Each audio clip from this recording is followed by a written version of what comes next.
And we're live. Hello, everyone. My name is Rira, and on behalf of Vroman's Bookstore, I'd like to welcome you all to our virtual book talk with Nandi Taylor, the author of the YA fantasy Given.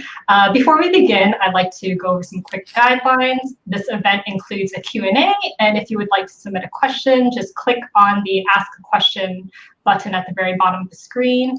If you see any questions that you find interesting, you can vote for them and they'll make their way to the top of the list. Also, if you're considering supporting our bookstore by purchasing a copy of Given tonight, just click on the green purchase button directly below the viewer screen. It will take you to our website where you can complete your purchase. And during this pandemic, we'll continue to do more virtual events, and you can learn more about them on our website as well as our social media. Our next virtual event is scheduled for Friday, July 31st at 6 p.m. with Cindy Lin, the author of The Treasures of the 12, along with journalist Laura Ling. And with that out of the way, let me briefly introduce our guest author for tonight. Nandi Taylor is a Canadian writer of Afro-Caribbean descent based in Toronto. Her debut novel, Given, garnered over 1 million reads on the online story sharing site Wattpad and earned a starred review from ALA's Booklist magazine. She graduated from the University of Toronto with a degree in English literature and a diploma in journalism. And she has worked as a travel writer while living abroad in Japan, which indulged her passion for bringing beautiful locations to life through the written word. Nandi, thank you so much for taking the time to be here.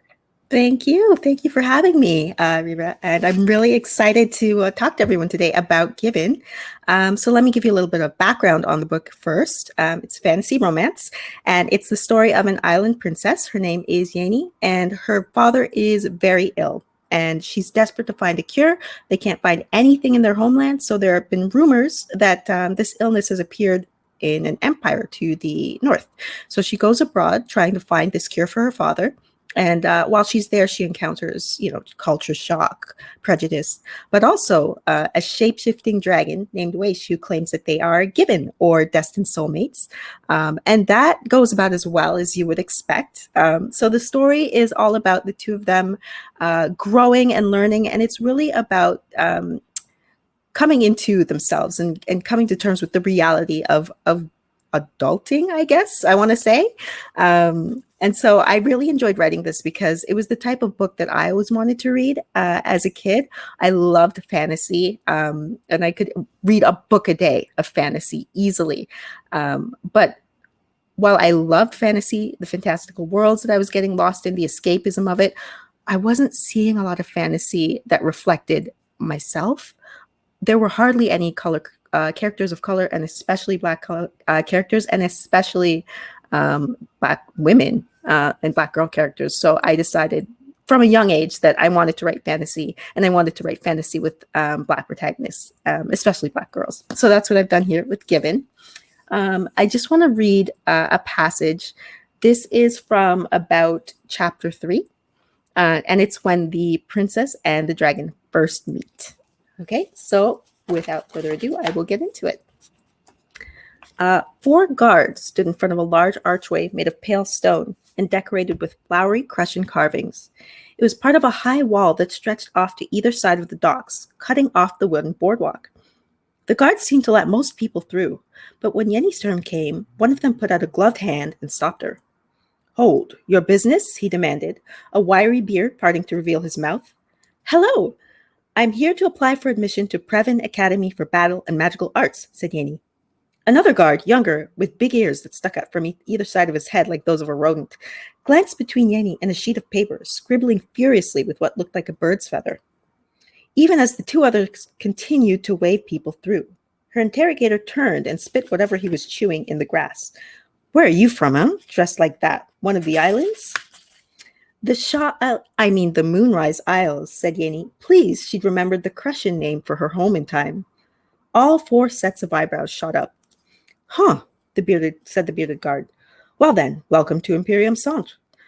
We accept any and all. You'll hardly find a more sophisticated city in the world." "Name?" asked the man as he scribbled her portrait. "I am Yeni Aja Nifemi Kayirba." "Right. You want to repeat that?" Eventually, the scribe took down her name, "Your writ of passage," he said, handing her one roll of paper. "And a map of the academy," he said, holding out another. "It's just there. You can't miss it." He gestured with the paper at a collection of towers and outbuildings that looked like the Crescent's version of a palace, tall, gray, and stately. "Can you read?" Yes. Why would you think otherwise?" He shrugged. "It's true your Crescent is good for an islander, and from the Moonrise Isles at that, huh?" "I see. Thank you."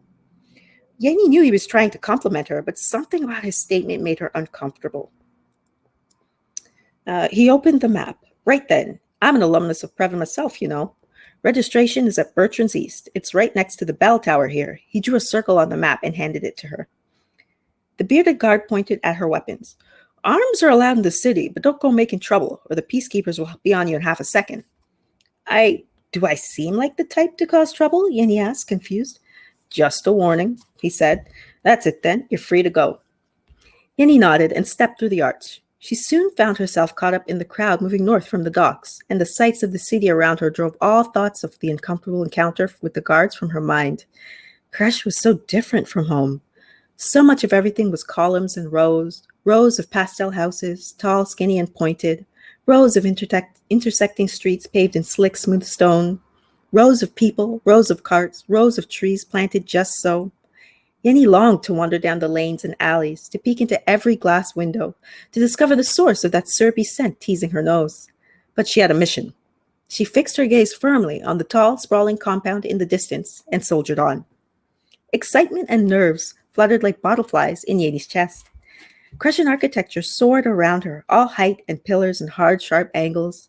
The Crescents had a curious habit of letting leaves grow on the surface of the stone like animal fur, but it was pretty and exotic. Yenny found she could hardly look up from her map without catching someone's curious gaze. It must be her runes. White paint made swirling patterns all over her dark skin. Strength runes on her arms, speed runes on her legs, water runes on the backs of her hands, and wards against pain down her spine. Once more, Yenny glanced between the map and the academy grounds, searching for the bell tower. Straight ahead, a long white structure blocked her path, the entrance surrounded by thick columns. She swiveled her head left and right, trying to get her bearings, and made eye contact with a man standing far off across the grass. He squinted at her, but unlike the others, he didn't immediately dart his eyes away. He continued to stare, unabashed, and Yenny squinted right back. She wasn't about to let some brute intimidate her. From what she could make out, he was tall and well-muscled. He wore his dark hair in a thick braid that fell over his left shoulder, and his shirt was open, showing his chest. His skin was a few shades darker than the other Crescents around. Whoever he was, she had no time for him. Yenny shook her head and focused on the building ahead. It was pretty in its way. True, it lacked the gold and tile embellishments so common back home, but it had many beautiful windows made of panes of colored glass. Sleek columns supported a stone awning above the entrance, which was engraved with words she couldn't make out due to the loopy, stylized writing. Pretty as it was, the building stretched like a barricade, blocking her view. She craned her head upward, standing on her toes to see, and a sound like sails snapping in the wind echoed through the air before a shadow fell across her. A screeching roar pierced the quiet. Before she could even think to run, a black beast swooped in like some overgrown demon hawk and touched down on the grass beside the white stone path, right across from her. He blinked huge violet eyes, and lazy trails of steam drifted from his large nostrils as he rumbled at her, deep and guttural. "Oh, mothers and fathers, protect me." Instincts honed from years of hunting told her not to make any sudden movements, but she slowly brought her hands up, backs out, showing him her water runes. "I want no fight, dragon," she said as she retreated. The dragon stalked after her, claws clicking on the path.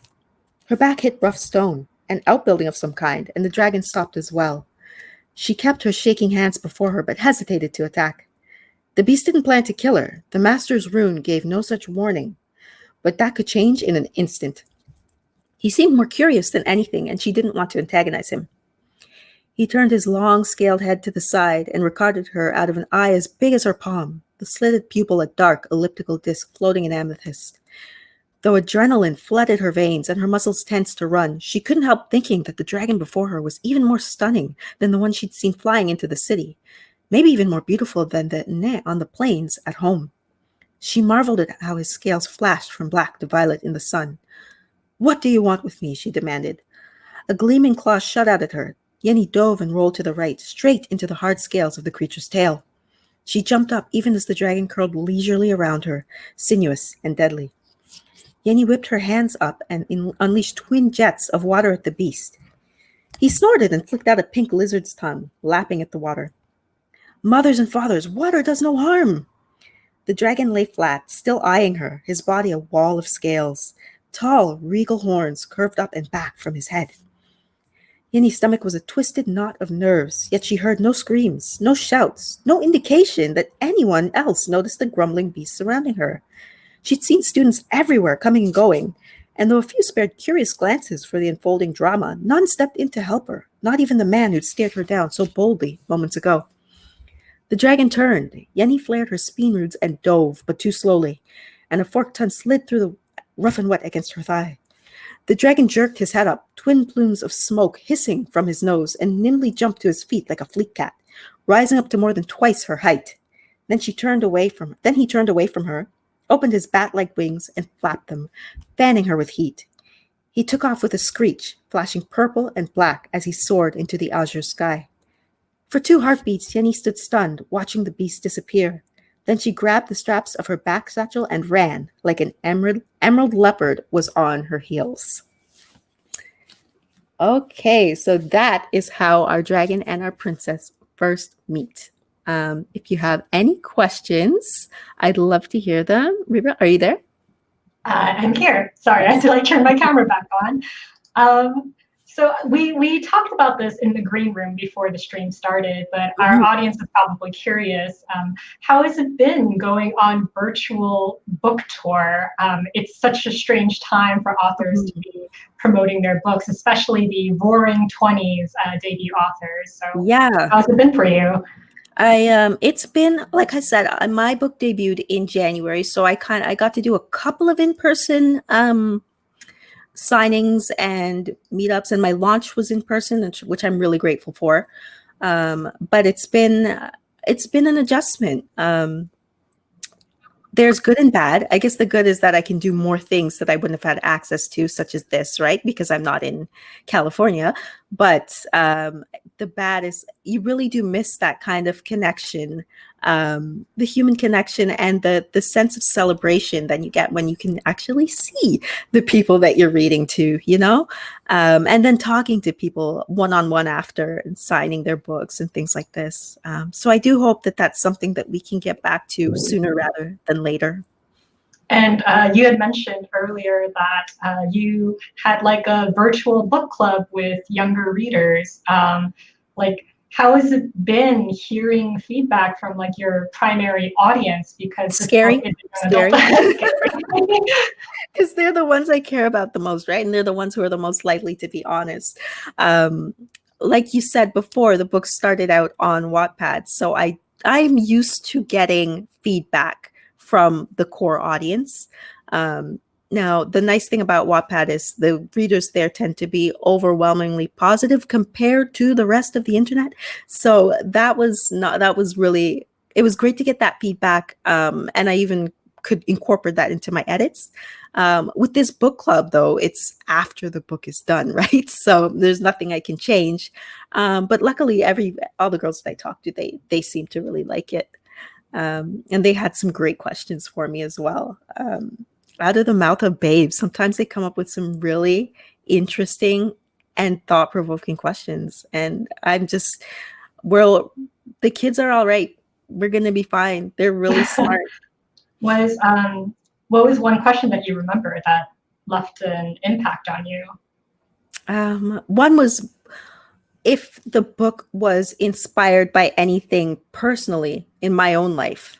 And the answer to that was absolutely yes. You read in my bio that I used to live in Japan, specifically Tokyo. And I took that experience, not just in Japan, but even just living as a Black woman in predominantly non-Black spaces in general, and put that into Yenny's experience as someone going from living in a culture where she has grown up all her life, everything has been, normal. And going to this new place where people don't really understand her and there's a lot of different cultural clashes, I definitely could pull from my own experience trying to survive in a culture where I don't speak the language, where I'm not 100% sure of the cultural mores and norms, and put that into the book, into her experience going abroad. It's lovely that you could put something so personal into something like fantasy. Mm-hmm. Were you always a writer, or was that a passion that came later in life? And how did you discover Wattpad? I have been writing, oh my gosh, since I was very young, very, very young. It started off with Power Rangers fan fiction. Oh I my didn't know it was fan goodness. fiction at the time, but we would have like creative writing time in school. And for some reason, that's what I chose to write about every time, was myself as a Power Ranger. I should go back to that. I think that could be Power Rangers fan fiction could be the next trend. Why not? But I think it started off because when I was a kid, like I don't know, 3 or something like that, my parents would read to me from this big book of folk tales and fairy tales from all over the world. And it was beautiful. It's this beautiful big book that has illustrations for every story. And there's stories from all over, like India, West Africa, Native American folk tales, Australian Aboriginal folk tales. And I think that's what kind of planted the seed later on when I started reading fantasy. I was like, hey, we can have like stories from people all over. Fantasy isn't just like, blonde-haired elves and beardy dwarfs and whatever else was big at the time. So I think that's what really kind of lit the fire under me to start writing my own stuff, was reading stories and getting so much enjoyment from them. And I really strive with my own work to kind of give my readers that same immersive experience and escape and just relief that we all get from whatever media we consume. I know we were talking about the power of a good Netflix binge earlier on. Yes. And that's what I would like to create for people. That same kind of experience of rest and relief. And I think fantasy is a great medium for that, just because of how out there it is. And it's so different from everyday life that you're kind of forced to, it draws you in a way that non-fantasy fiction doesn't, at least for me. And So you asked me how I discovered Wattpad as well, right? How did you discover Wattpad, and how do you think it helped you hone your craft? Yeah. I always get this question and I never have a good answer because I can never remember exactly how I found Wattpad. I'm assuming I was Googling story sharing website or something like that, and Wattpad was the prettiest one. Because on Wattpad you can put up you could put up the covers of your books, right? And people were making their own book covers, and some of these covers were really good. People got Photoshop skills out here. I mean, I was intimidated when I first joined, but I eventually figured out, how to make a cover that was going to draw people in, how to write a blurb, all this stuff. So I learned some early skills just by doing that. And I think that it helped my writing in that it forced me to be accountable, which was my whole thing with joining in the first place. I know myself. Sometimes the best way to get yourself to do stuff is you got to kind of hack your own brain. And I was like, okay, let me make use of these other people. And I'm going to tell them I'm putting out a chapter once a week. And now if I don't, I look like an idiot. So I have to. And that helped me stay accountable and get the story done, which is what I was looking for. I mean, and the comments helped as well. Yeah, you mentioned that they were overwhelmingly positive compared to the rest of the internet. Yeah. So, I mean, I'm a sucker for instant gratification. So that was really great to have people just kind of writing about how much they loved the story. And then nothing will encourage you like that, right? Approval. So Wattpad was great in that way, in that it helped me build that kind of community. I'm a person who, I'm of the mind that if you're trying to get discovered or get somewhere in life, the best thing to do is just put yourself out there. That's really great advice for authors who are trying to get published, or to even, I think a lot of writers, when they start out, they're really scared to share their stories, and they keep it close to their chest. So I think that's wonderful advice. To get more into your book, Given, so you had mentioned that it follows a warrior princess who is from a collection of islands and travels abroad to a large empire in order to find a cure for her father's ailments. And the way that she does this is trying to enroll into the empire's top magical academy. So I just wanted to ask you, like, how did you come up with the world, and how does the magic work in your world? That's a great question, because the magic is pretty integral to the story itself. So the world is a little, if you look into it, you'll see that it's kind of a mirror of the world that we live in now. Where Yeni comes from was loosely coded to reflect West Africa. And the gods that she worships are based on the Yoruba Orisha pantheon of gods. I wanted to write a story, like I said, that kind of strayed away from the usual typical Eurocentric view. And I wanted to include folklore from my own ancestry. And I was looking for a pantheon, and that was the Yoruba pantheon is kind of one of the most well-known. It's a religion that's spread to all over the Black diaspora. So I thought that would be a good one to incorporate into my story. And now where she goes to Kresh, the empire, is kind of loosely based on the usual medieval England, France analog that we often see. But then there's also a collection of islands that have been colonized by the empire, and they're called the Sunrise Islands, whereas they refer to the islands where the main character, Yeni, is from, the ones that are coded West African, as the Moonrise Islands. So think of Moonrise Islands as West Africa, and Sunrise Islands kind of more reflects the Caribbean, which is where I'm descended from. My parents are from Trinidad and Tobago. And so that's where I came up with the three cultures.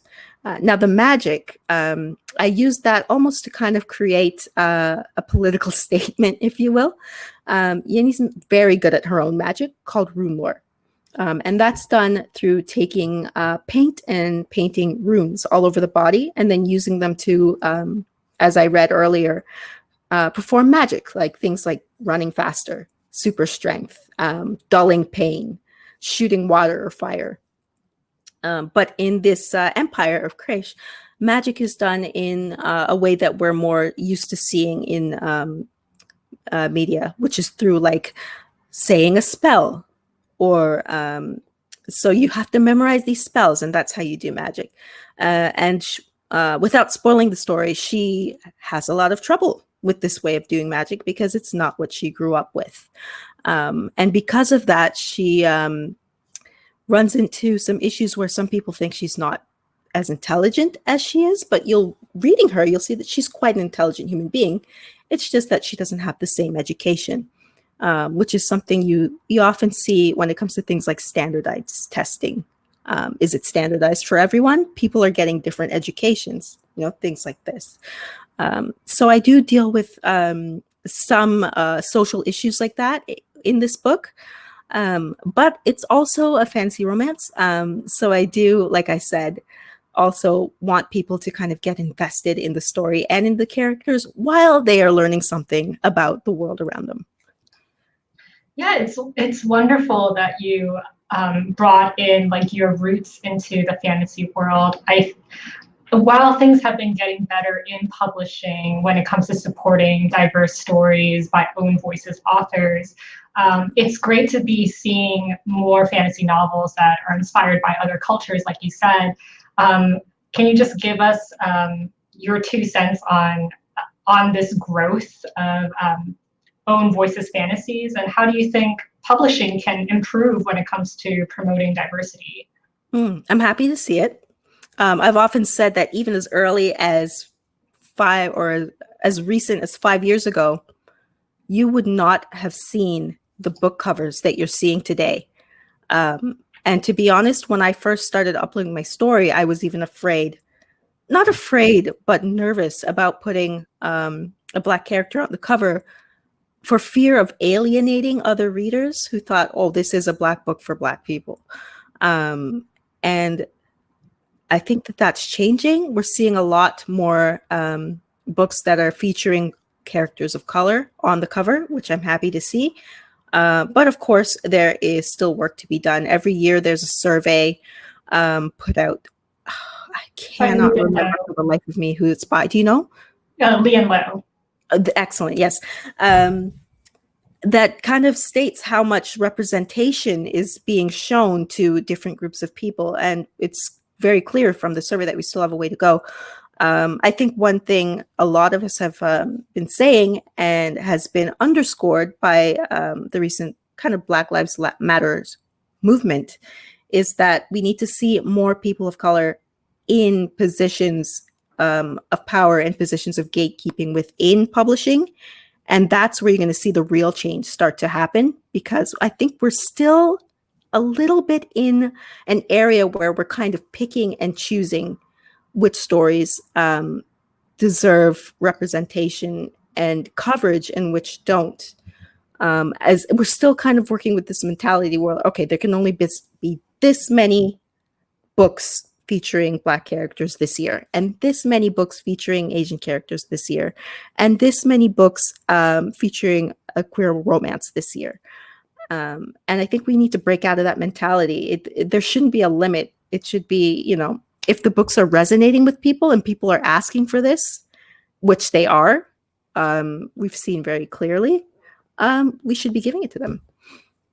Yeah, we've definitely seen the demand for it through movements like blackout bestsellers. Like that was a thing that happened earlier last month, I think. Oh God, we were talking about how time has no meaning right now. Yep, but I think it was last month. Yeah.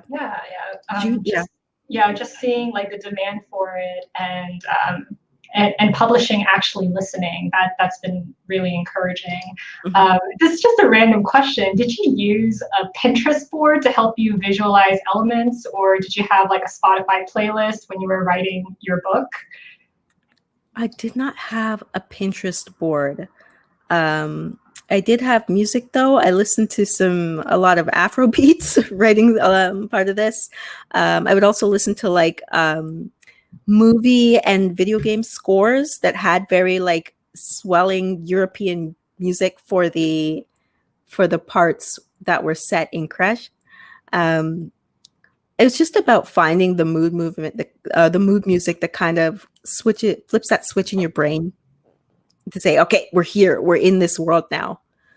Pinterest board though, no, I didn't really touch Pinterest. I had to ask because a lot of fantasy writers, they do like very elaborate mood boards. And yeah. Did you picture anybody as like any actors or models as like your characters? For Yeni, it's difficult. There was do you know of the model Yaya DaCosta? Unfamiliar, but I'm sure someone who is watching the stream might know. She was one of the contestants on America's Next Top Model way back in the day. And I think her look suits Yeni really well. Like you said earlier, Given is a romance fantasy. And I think it would be remiss for us to not talk about the romantic interest. Weish, is that how I pronounce it? Yeah, Weish, who happens to be a shape-shifting dragon.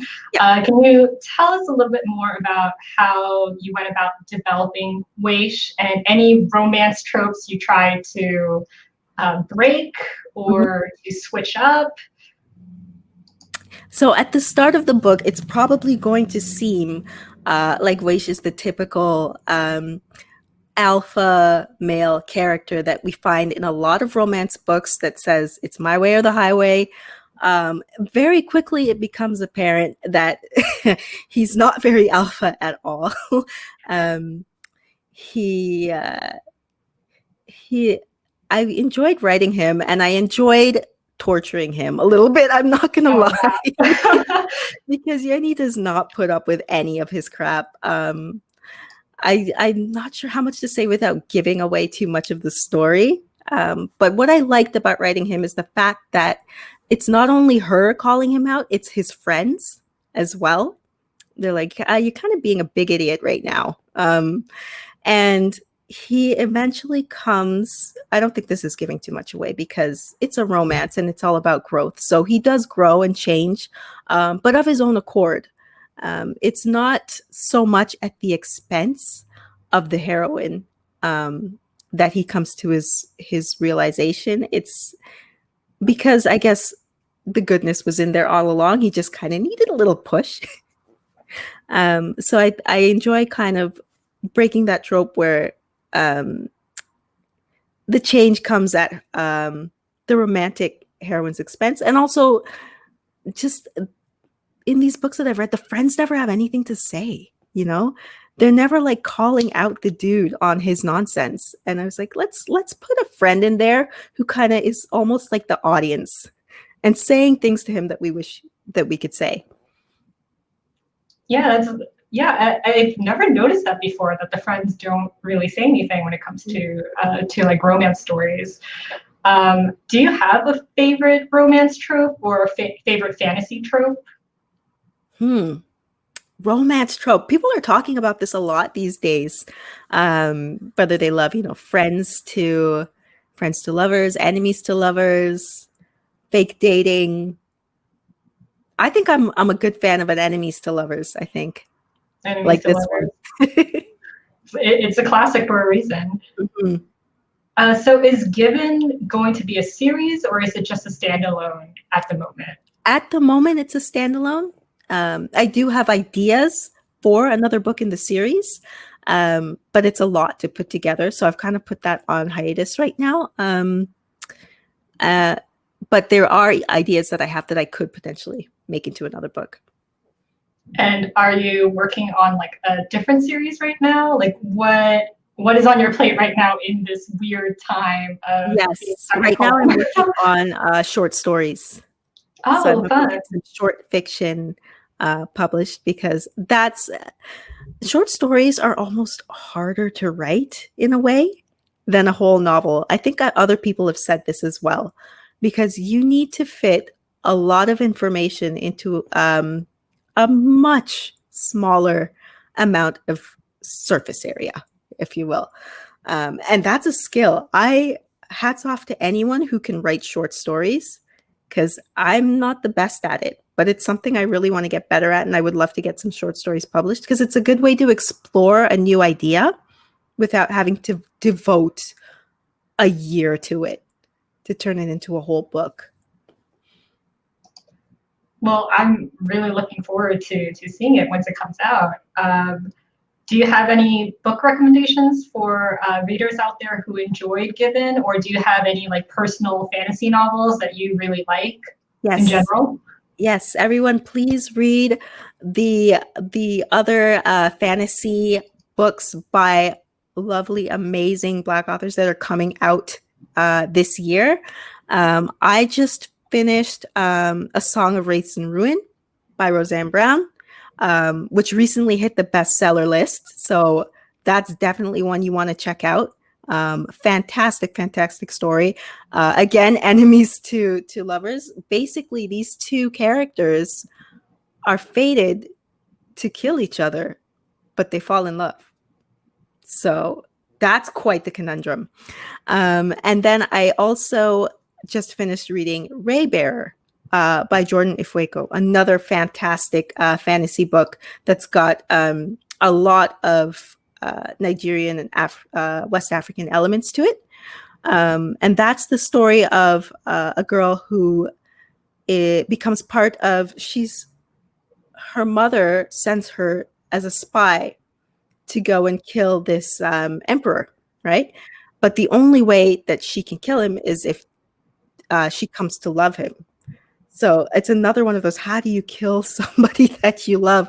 I think this seems to be a fairly hot trope in 2020. Yeah, it seems to be a lot of people's jams lately. Mm-hmm. This idea of having to harm somebody you love.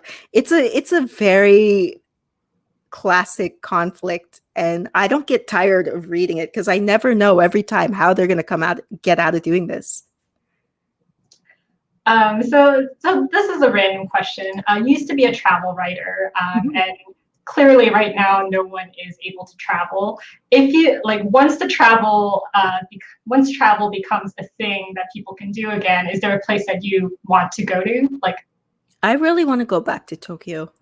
oh, really? I miss it so much, so much. I had so much fun there. And I haven't been back since I left a few years ago, and I really want to go back. Have you ever thought about writing a book that's set in Tokyo or is inspired by Tokyo? That's a good question. I feel like Tokyo kind of seeps into everything I write just because it was such a formative part of my life living there. But I have never made the conscious choice to set something in Tokyo. I think I'd probably have to go back and remind myself what it's like to be there. So that's a good excuse. Let me write that off as a research trip on taxes. But I don't know. It's a little too real. And I like writing about fake places that I make up. We all need an escape sometimes. So yeah.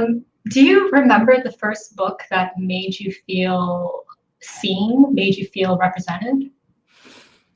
That would probably be, and I think a lot of Black women might say this, but even though it's not fantasy, The Bluest Eye by Toni Morrison. It was the first time I was reading about a character who was having experiences and thoughts about themselves that were very similar to what was going through my head. I read it in high school. And that was the first time I had ever seen that in any form of media, TV, movie, book, anything at all. And it made me feel like, wait a minute, I'm worth representing. You know what I mean? Like, I'm worth someone taking the time to put me on a page. And I think subconsciously that might have given me the encouragement to continue with my own writing. I think it was around that time. Like I said, when I was reading fantasy, I was reading about a lot of Eurocentric white characters. And so when I wrote, that was what came out as well. And I never really questioned it. I was like, why am I writing characters that don't look anything like me? It wasn't because that's what fantasy is. That's just what it is, right? It's what I've been reading. And I think around the time that I read that book is when I started to question that and say, wait a minute, why can't my elf queen be Black? Why? They don't exist. Why can't they be Black? And I started to do that around that time. Yeah, if it doesn't exist, write it, right? So they say. Yeah, that's what they say. So what has been the biggest change or adjustment from going from just writing online to now being a published author? So, because I'm guessing that there's a lot of changes that you have to see my face. I can't change anything anymore. That's a huge difference. Yeah, if I didn't like something on Wattpad, I could just log in, boop, boop, boop, change it. It never existed, Now, everything I write is immortalized and there forever. And as I grow as a person, if I go back and read my stuff and I'm kind of like, it's too bad. It's there forever. And I think this is unfortunately something all authors have to go through. It's just the nature of the game. I try not to dwell on it too much. So there's that. On the con side. On the pro side, it's opened up a lot of opportunities for me. I've been able to apply for grants, things like that. I've come into myself as a person a lot more. It's forced me to kind of go out of my comfort zone. Just doing these kinds of things like Q&As, talking to kids about my book. I mean, I'm a writer, I'm an introvert, right? So having to do these things is really, it can be draining, but it's rewarding at the same time. And I'm very glad that I'm getting the almost push out of my comfort zone, because it really is important, not just as an author, but it's helping with personal growth as well. So we're winding down now. So I will ask you one last question. If you could give an advice to your younger self when you were just starting to write, what would it be? I'd say be kinder to yourself. Writing is not easy. I think almost everyone will say something like, "Oh, I've got a book in me. I've always thought of writing a book." It's not the same, and I'm learning this especially now, as pushing yourself to get up and go to work every day, or to enter data on a spreadsheet, to do whatever work task you're doing. Writing takes a completely different part of the brain, and people often talk about writer's block, because it's tough to get yourself to create. I mean, you can write any old thing, sure, but to create something that you're actually happy with, to create quote unquote art, really does take a certain state of mind. I think you've got to be, I don't want to make it sound like spiritual and nebulous and like woo-woo, but you really do have to be almost in a certain flow, to come up with the plot lines and the characters and dialogue and a whole world and what people are going to say, the same part of the brain that you have to go to for like problem solving and things like this. Creativity isn't something that you can unfortunately turn on and off on command. At least that's been my experience. I have some luck with, kind of like I said earlier, trying to hack my brain by playing the right music or maybe reading another book for inspiration, but it doesn't always work, and it's a fussy beast, creativity. And that's why I think we hear things about people. Ancient Greeks came up with this idea of the muses, like they're little people that'll come around and inspire you. That's how difficult creativity is to just do, So I would tell my younger self, definitely be kind to yourself. Make sure you're healthy, you're happy, you're in a good mood. This is the only way you're going to be able to create.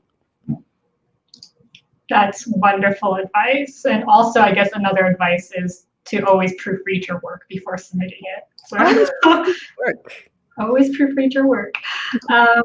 And yeah, that should be a wrap. Thank you so much, Nandi, for being here with us. It was just lovely and so much fun talking with you. Yes. And and thank you to everyone who took the time to tune in today. Again, if you're considering on supporting our bookstore, click on the green purchase button directly below to purchase a copy of Given. And we do have ebook copies available. I did put the link in our chat box if you're watching this on Crowdcast. And the replay of this stream will be available on the same stream URL as well as on our YouTube channel. So make sure to look out for that. And if you'd like regular updates on our upcoming events, just make sure to follow us on social media and to check out our website calendar, because we have a lot of virtual events coming up.